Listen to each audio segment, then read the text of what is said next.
Oke. Ada lagi yang tidak hadir? Tidak hadir semua berarti kita ya. Alhamdulillah. Berarti satu orang yang tidak hadir. Iqbal apa? Sakit? Baiklah.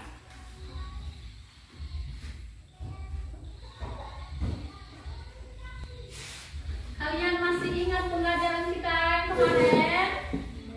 Nah, baik.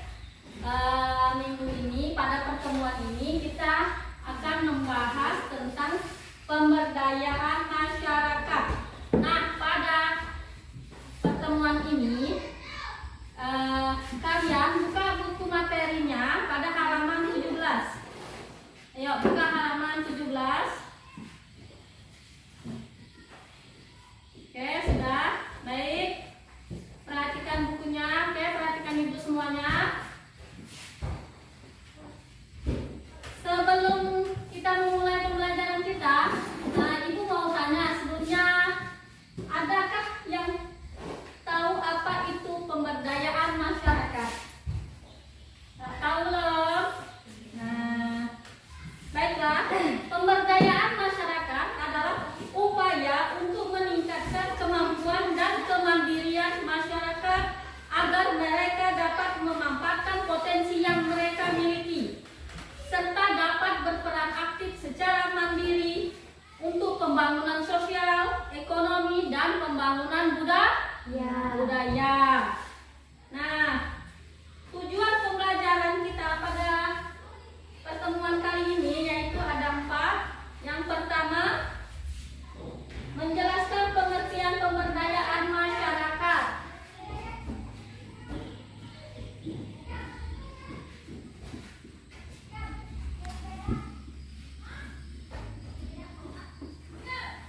Oke. Menjelaskan pengertian pemberdayaan masyarakat.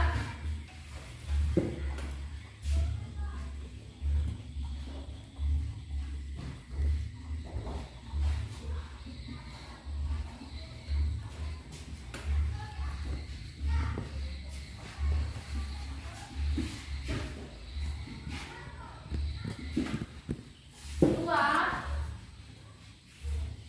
mengidentifikasi bentuk-bentuk pemberdayaan masyarakat.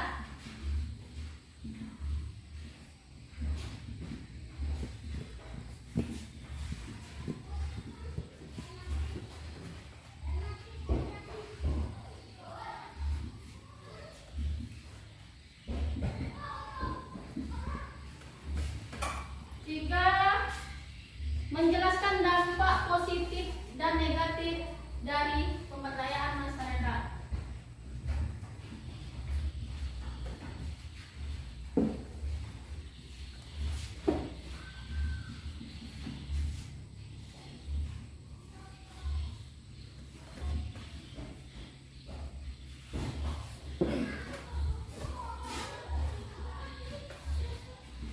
Empat, memberikan contoh kegiatan pemberdayaan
pemberdayaan masyarakat.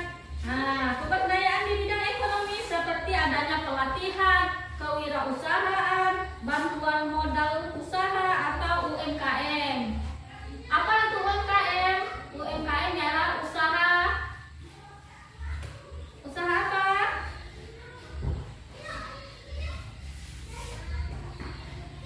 Oke.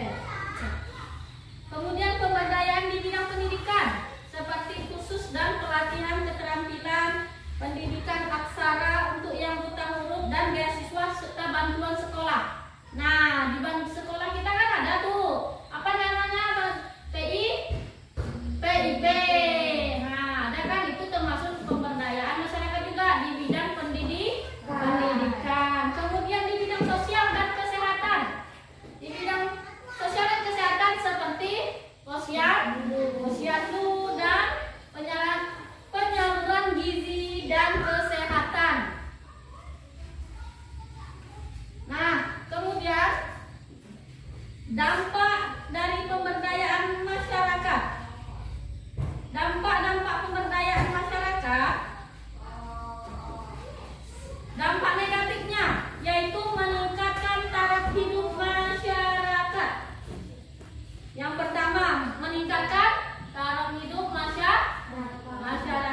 Kedua, meningkatkan kesadaran masyarakat terhadap potensi lokal. Kedua, mengurangi angka pengangguran dan kemiskinan.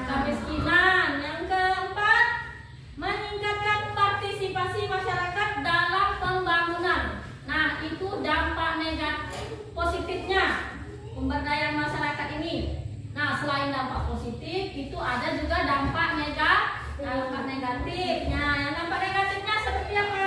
Yaitu ketergantungan terhadap bantuan luar. Kemudian, kesenjangan sosial jika pemberdayaan tidak merata. Nah, ada tak kesenjangan sosial jika pemberdayaannya tidak merata? Ada yang iri, ya kan? Berarti itu tidak ada ketidaksenjangan. Nah, kemudian konflik dalam masyarakat karena ketidakadilan distribusi manfaat. Nah, itu dampak negatifnya. Nah, selain itu contoh dari kegiatan pemberdayaan masyarakat yaitu seperti adanya pelatihan menjahit bagi ibu rumah tangga. Kalian pernah dengar nggak ada di daerah kalian itu pelatihan menjahit itu ada? Ada. Ya, salah satunya di daerah kita di Kecamatan Gaung. Nah, itu ada pelatihan menjahit untuk ibu-ibu. Nah, itu biasa diadakan ada bantuan dari desa, kemudian disalurkan untuk ibu-ibu untuk meningkatkan UMKM-nya. Kemudian pelatihan pembuatan pupuk kompas. Nah, selanjutnya pemberdayaan pemuda melalui pelatihan digital marketing. Paham digital marketing?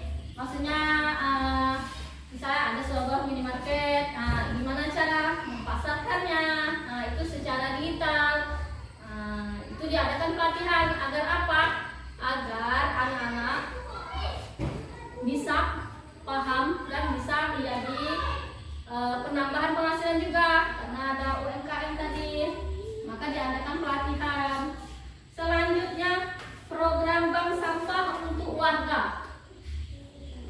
Apa itu bank sampah? Nah, misalkan kalian mau sampah, misalkan mau di yang mana bisa sampah organik, non organik, yang bisa terurai dan sampah yang tak bisa terurai itu kalian kelompokkan. Nah, kemudian dikumpulkan di suatu tempat, kemudian diproses. Itu disebut bank sampah. Ada nggak bank sampah di daerah kita di Kecamatan Gaung? Ada. Oke. Dari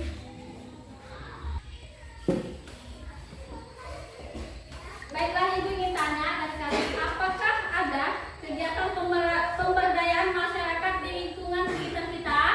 Ada, Bu. Ya, baik. Aktivitas apa?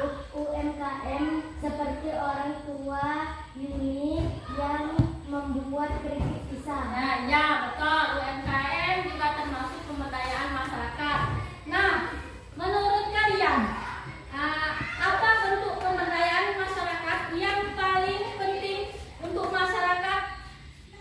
ini. Yang paling penting apa? Ya posyandu. Yang paling penting kalau menurut Aisyah apa katanya posyandu? Yang selainnya lagi? Oke, negara apa? Menurut saya pemberdayaan masyarakat yang paling penting di bidang kesehatan seperti posyandu. Dengan adanya posyandu dapat mencegah stunting anak. Ya, bagus. Mantap, baik. Zara, Iza, dan Aisyah. Berarti di sini kalian sudah paham apa itu pemberdayaan masyarakat kan? Sudah. Baiklah. Jika sudah paham, Ibu rasa cukup sampai di sini materi pembelajaran kita. Baiklah, sebelum Ibu mau memberi tugas nanti dikumpulkan masing-masing ya. Ibu bagi kelompok, kelompoknya ada. Ibu buat kelompok ini nanti masing-masing ketua kelompok mempresentasikan ke depan hasil tugasnya ya, masing-masing ketuanya. Oke, masing-masing ketua kelompoknya mempresentasikan betapa apa menurut kalian pemberdayaan masyarakat yang paling penting di daerah kita, kemudian apa contoh-contoh pemberdayaan masyarakat, kemudian apa dampak dan pengaruhnya terhadap masyarakat. Paham semuanya? Oke.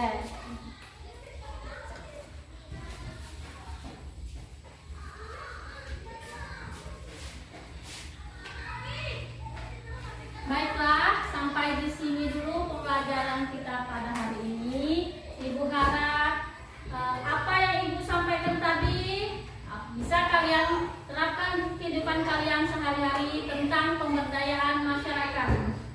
Jadi ibaratnya kalian sudah paham apa itu pemberdayaan masyarakat, bagaimana bentuknya, bagaimana contohnya, bagaimana penting dan dampak negatif serta positifnya. Baiklah, cukup sampai di sini dulu pertemuan kita pada minggu ini. Insya Allah kita lanjutkan pada minggu ke depan dengan